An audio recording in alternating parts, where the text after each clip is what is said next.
might actually even be too loud now. Go again. This is Sjoukje speaking loudly. No, you're good. That's perfect.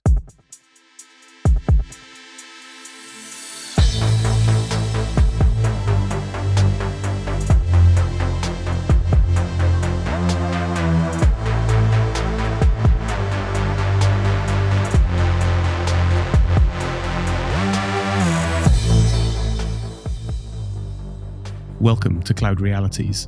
This is a conversation show about what cloud-driven transformation really means for businesses and humans. I'm Dave Chapman. And I'm Sjoukje Zaal. And this week we're going to look at the current state of cloud. So what are the big trends at the moment in the industry? But we'll also set out some definitions given it's our first show.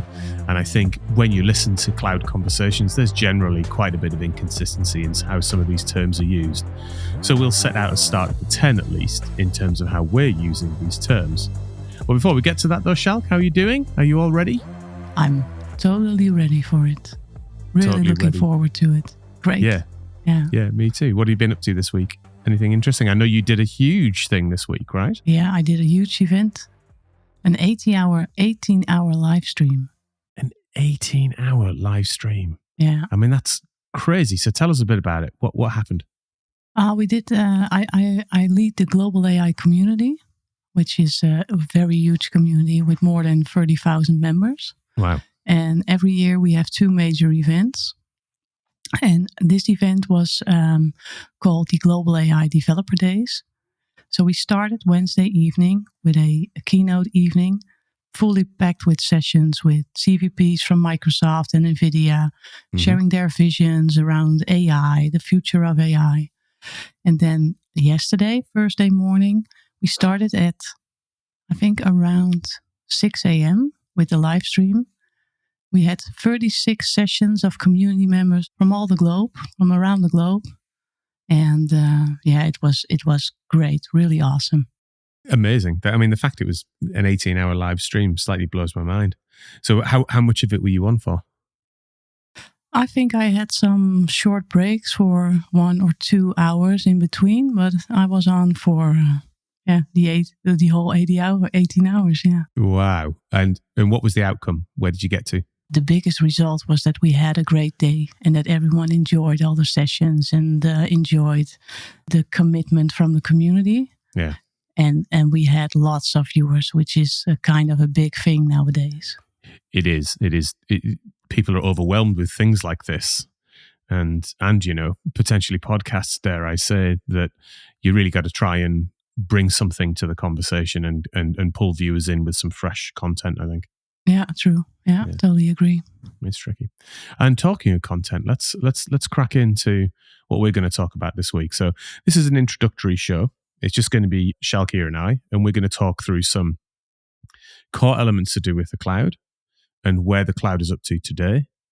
And then we're going to come to an innovation section that Sjoukje will talk us through a little later on. And, don't want to give much away, but we might be returning to the world of AI for that. So looking forward to that towards the end of the show. So, as it's our first show, let's set out some of the basic definitions. So first of all, very quickly, cloud computing, we see it as the on-demand delivery of IT resources over the internet with pay-as-you-go pricing. That's a big shift away from what traditional IT looked like, where it was very contract-bound or heavily insourced with local data centers. What this does is it shifts all of your compute resources into an internationally owned organization, which, sometimes can create issues with things like data regulation, much of which we'll explore in the coming weeks and months of the show.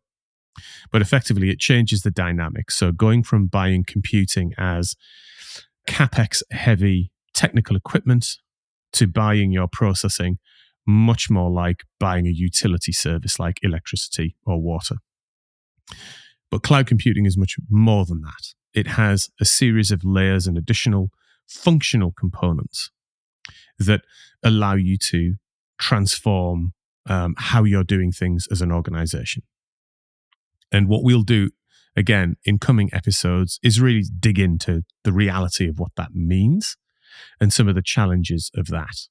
And it is not as simple as just putting in another data center, for example. The potential of cloud computing ways of working can be very profound for an organization. And the technology itself is also not as straightforward as just replacing servers with a commodity service. It goes all the way up to the software layer and therefore what an organization can actually do with technology. There are 3 cloud service providers that are really dominating the market.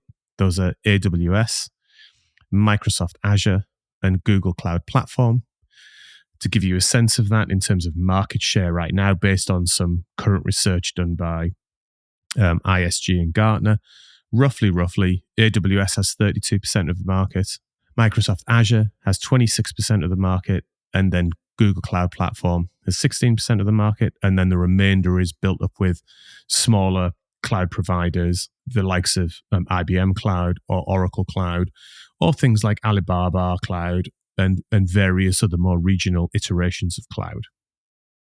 Each of the different cloud providers offers different levels of service. So Microsoft's got a very, very deep heritage in working with enterprises. It really understands how vertical industries work. And right out of the gate has provided a bunch of tooling that work right up to the sort of business logic level of how a business might function on the cloud. Whereas Google, for example, with a background in search and big data, has come out of the traps with incredibly powerful data and analytics tooling. AWS, who, as I said earlier, are ahead in the market, have just created huge volume, an incredibly fast innovation rate, which means that they come out with new tooling and new ways of working on a very, very regular basis. So that's the CSPs. Very briefly, there are 3 primary levels of cloud. There's infrastructure as a service, which is effectively buying your servers and networking and underlying processing.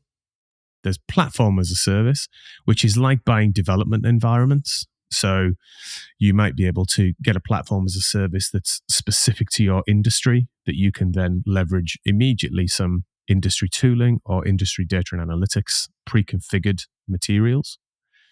And then finally, there's software as a service, which is literally consuming software directly off the cloud, which would be things like Salesforce, for example. And then finally, in terms of a brief kind of introduction to the topic, we think that around about 30% of the world's workloads are currently on the cloud. That means that we are 10 years into the cloud, and actually really we've barely got started. But what is clear at this point is that it is becoming dominant. So the conversation used to be, should I go to the cloud? Now the conversation is much more like, I am going to go to the cloud. I just don't know how yet. I don't know what scale my leverage of the cloud is going to be. I don't know what form that's going to take and what my business case might look like and various different things like that. So adoption at this point, even though it feels like we hear cloud talked about all the time from every direction, and it pops up on both mainstream news as well as sort of tech coverage, and it feels like it's been with us forever. We're still in the relatively early days, I think, of actually adopting the cloud. That really sounds great, Dave. A very good description of the cloud in the current state. But why does that actually matter? It matters on a number of different levels for organizations. The first and probably most obvious one is to do with the fact that the world is digitizing, sort of whether we like it or not. It's well known in various different industries that digital organizations are disrupting at sort of business level, but also just a basic technical level. If you're running your own data centers at the moment, and yes, you can do elements of private cloud, but actually keeping up with the innovation of the cloud is really going to be very difficult for you. So the first big point for me and why it actually matters is the fact that it drives new approaches. So all of those things come together to actually mean that you're going to work differently when you're on the cloud.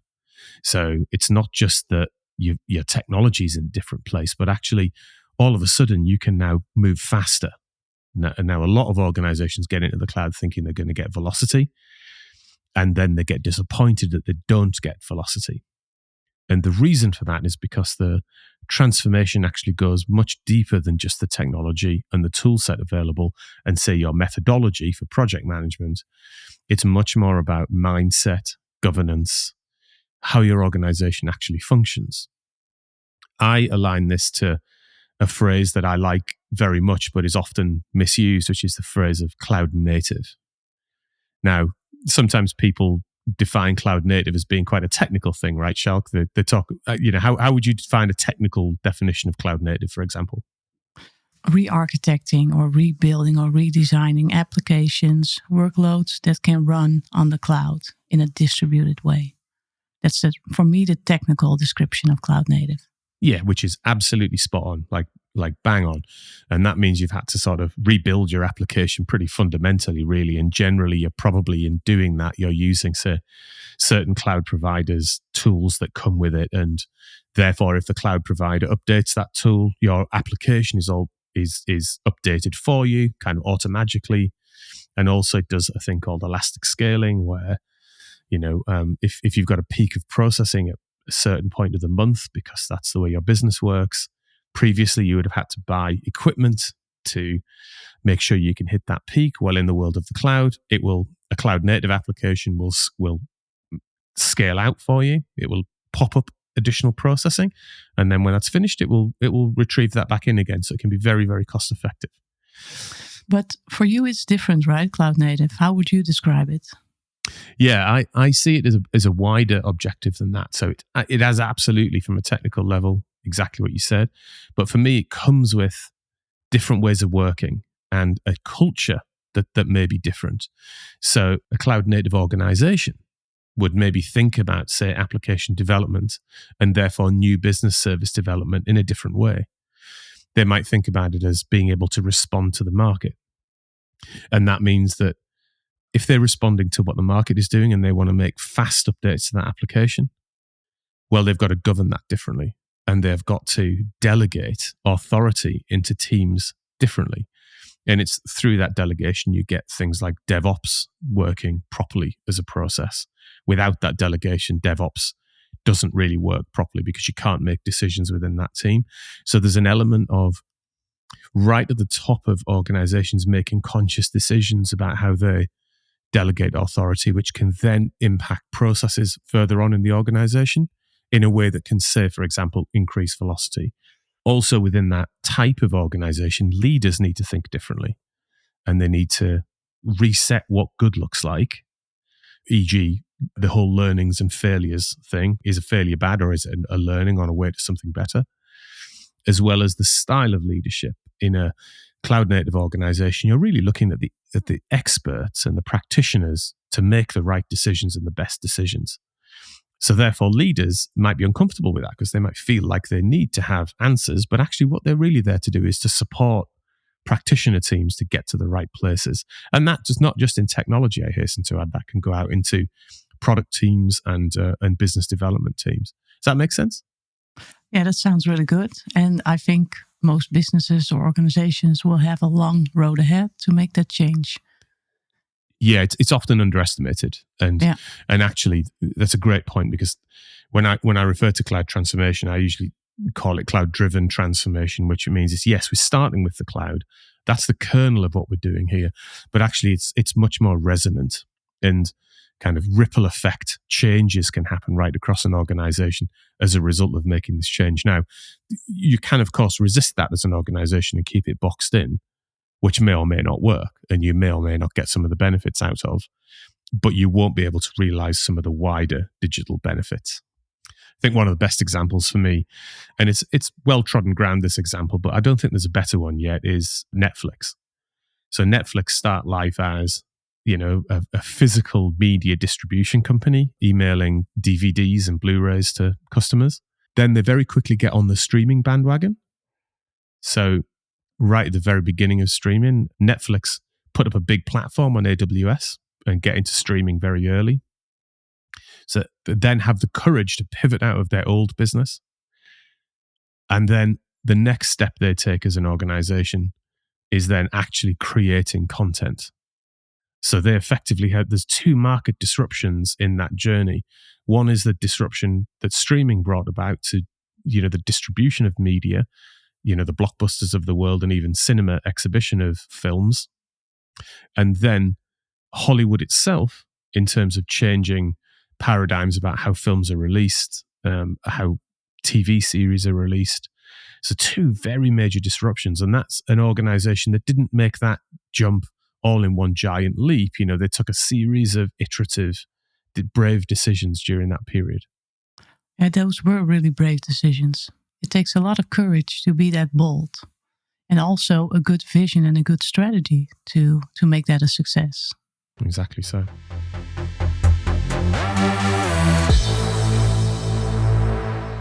Okay, Dave, so let's move on to the next section. So what are the current adoption trends for 2022?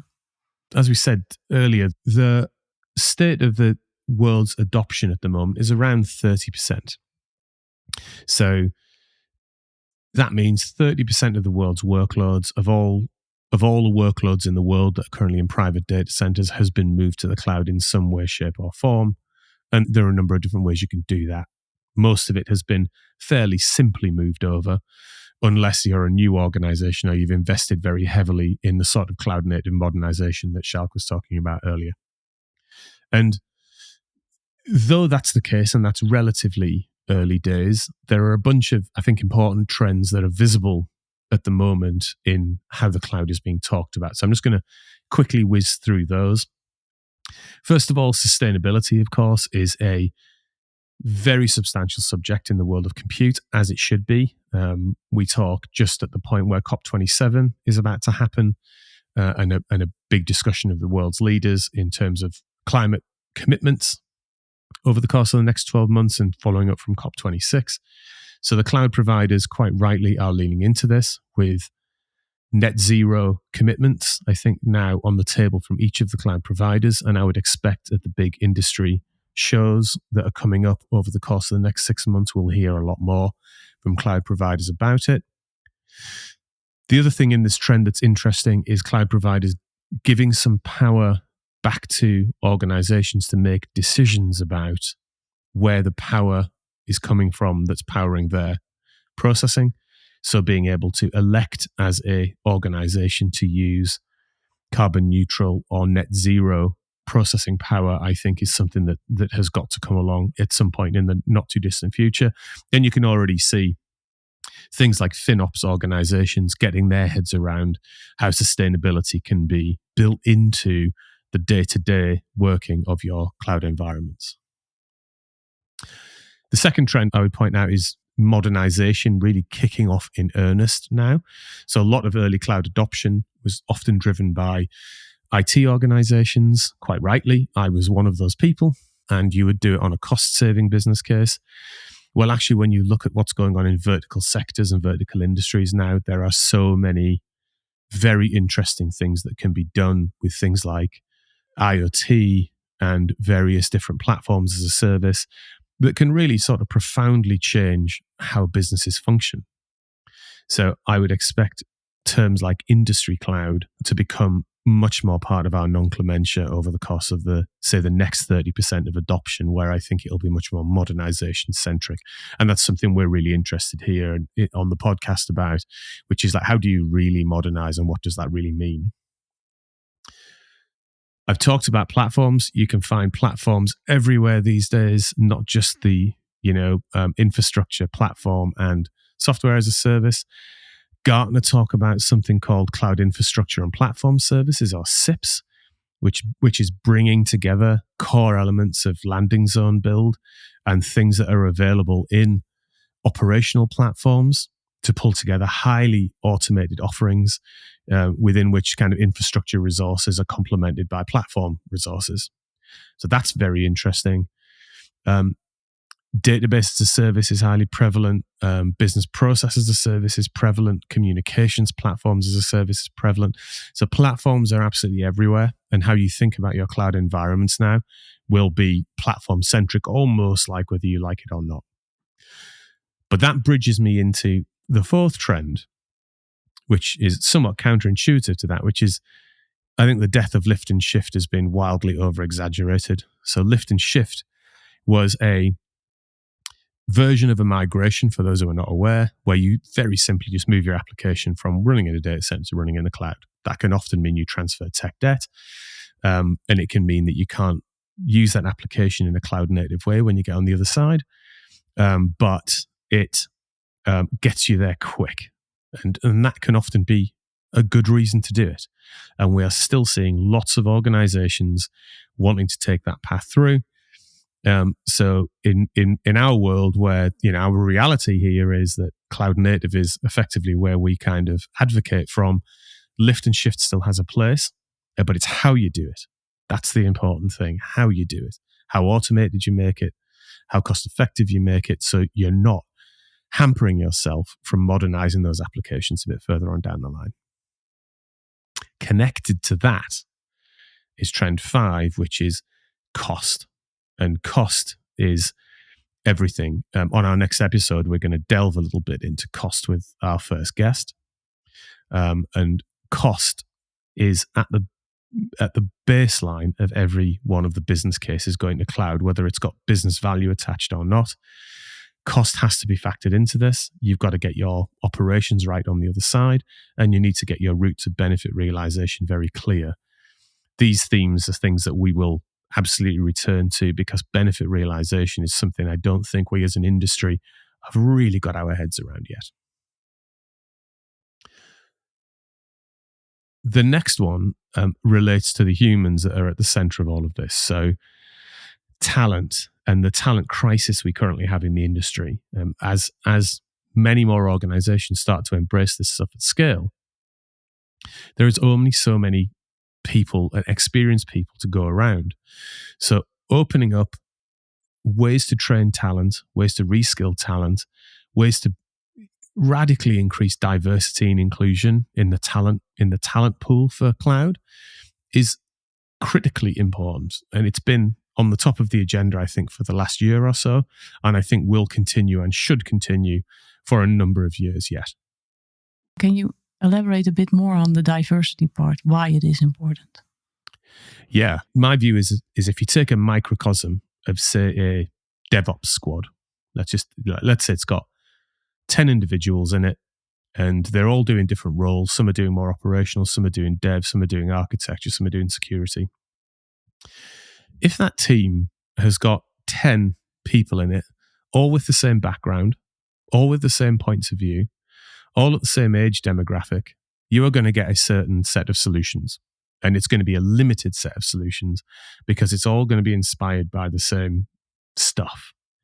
However, if within that group you've got 10 people, different ages, different genders, different backgrounds, different histories and different ages, you're going to get 10 very different perspectives on the world that bring to a conversation something that's just so much more exciting and energetic and invigorating, and you're going to get to better answers. I totally agree. And that's also in line with the group of people that are using your workloads or your applications or your solutions.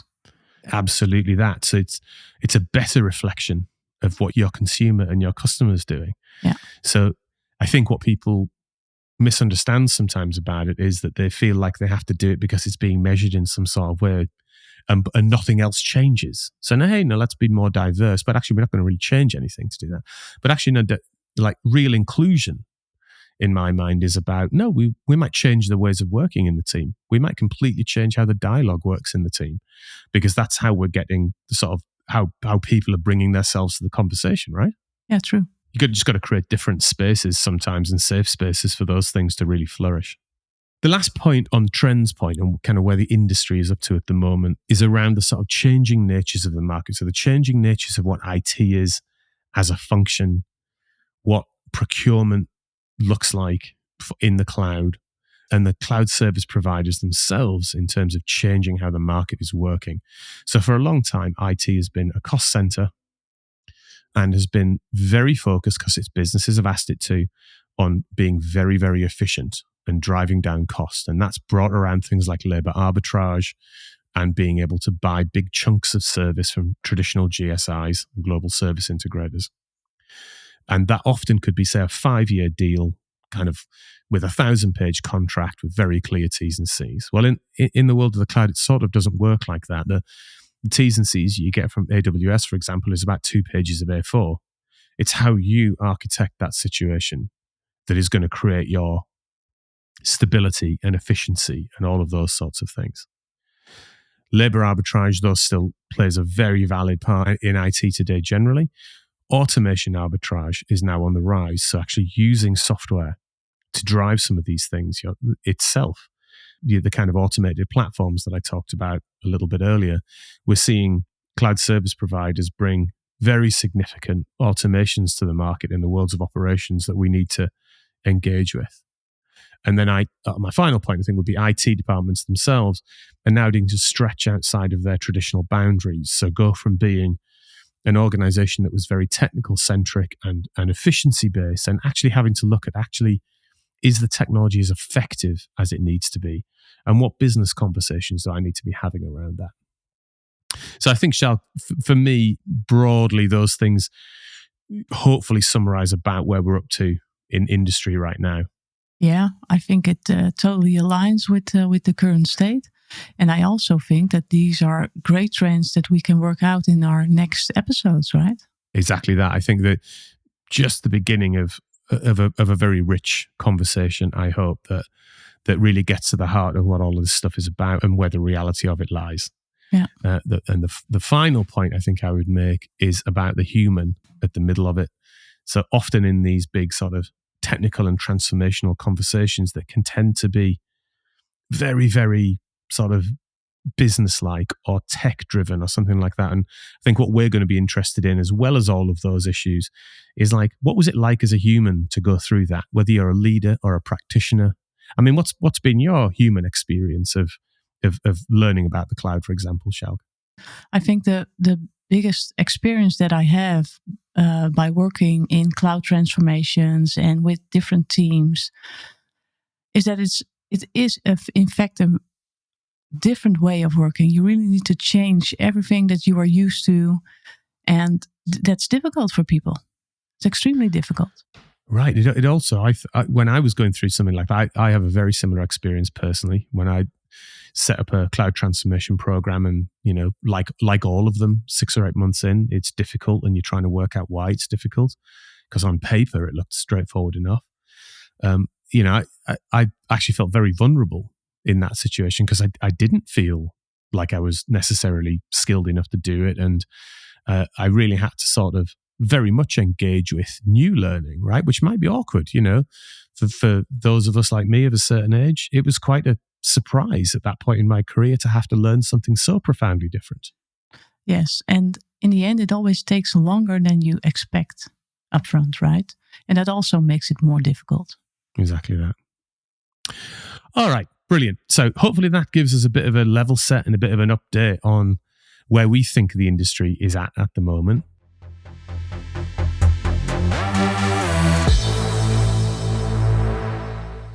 And then also every week, Sjoukje is going to bring us an update on what's new in the world of cloud and maybe a little bit wider. So Sjoukje, over to you. Yes, every week I will do some research on the recent tech innovations and pick one that I find interesting to share with you. So this week's tech innovation is about DALL-E from OpenAI. Is that Salvador Dali? No. A different DALL-E? A different DALL-E. Okay. Yeah. But I think it is aligned a bit. Oh, well, excellent. Yeah. So stock image giant Shutterstock has announced an extended partnership with OpenAI. The AI Labs text-to-image model DALL-E 2 will be directly integrated into Shutterstock. And DALL-E 2 is an OpenAI system that can create realistic images and art from a description in natural language. So what does that give us in real life, do you think? Like how would I use something like that, like as a business or as a person? There are already some use cases for DALL-E. One artist is using DALL-E to create augmented reality filters for social apps. There's also a chef in Miami which is using it to get new ideas for how to plate his dishes. Oh, mad. Yeah. How does that work? How does he actually do that? Yeah, that's a very good question. I was also thinking about that. And It's not really clear to me yet. Ben Thompson wrote a very nice piece about how DALL-E could be used to create extremely cheap environments and objects in the metaverse. So it can be used in there as well. And so what actually is it? What does it do? I'm trying to sort of get my head around what it actually is. Okay. I'll give you an example. Yeah, brilliant. You write a description around, I want to have an astronaut on a horse. Okay. And then it will I've got a mental image of that already. Yeah. And then it will generate that image for you automatically. Wow. Like photoreal? No. It looks like a painting or some art. Right. Yeah. Oh, so it's a bit like DALL-E. Yeah, it is a bit like it. Yeah. So it really relates to the metaverse, right? Where you create a whole different world. You can just describe what you want the outcome to be. Right, and then it sort of visualizes for you. So if I was that chef, I might go, right, I'm going to plate up a burger and fries, but I want it to be a square burger with, 5 fries on the side on a plate that's hexagonal. Yeah. Yes, absolutely. So we can do this ourselves as well. Let's say you are very active on social media. You create posts daily and you want some images around that as well. Right. You can just create them yourself. You can use them on your website. It's very easy to use, right? No, it sounds brilliant. And like when it gets more sophisticated, when you might be able to sort of either do it photoreal or maybe choose a certain art style that it's creating in, it's actually slightly terrifying the power it might have. Do you know what I mean? It's like, hey, create me a brand new Jackson Pollock. That is the reason why I picked this one, that Shutterstock is adding this to their website because it means something, right? It's changing the industry. Right. No, I mean it really does. How would you Shutterstock is it's a library of images, isn't it, that you can get it. So they're offering a new service that's basically create your own image. Yes, it is. Yeah. Very significant. Yeah. Very significant. So we'll be looking at trends like this and how they might create ideas or what you might do next in terms of modernize it at the end of each show. So Sjoukje's going to bring that to us. But Sjoukje, I think that gets us to the end of episode 1 just about. We did it. We did it. Yeah. We made it through months of thinking about this. We've done it finally. And we've done it. Yeah. So we're at the end of the first episode. So a huge thanks to all of our listeners. We're both on LinkedIn and Twitter, Dave Chapman and Sjoukje Zaal. Feel free to follow or connect with us and let us know if you have any ideas for this show. And of course, if you haven't already done that, subscribe to our podcast. So this has been the first episode of Cloud Realities. See you in another reality next week.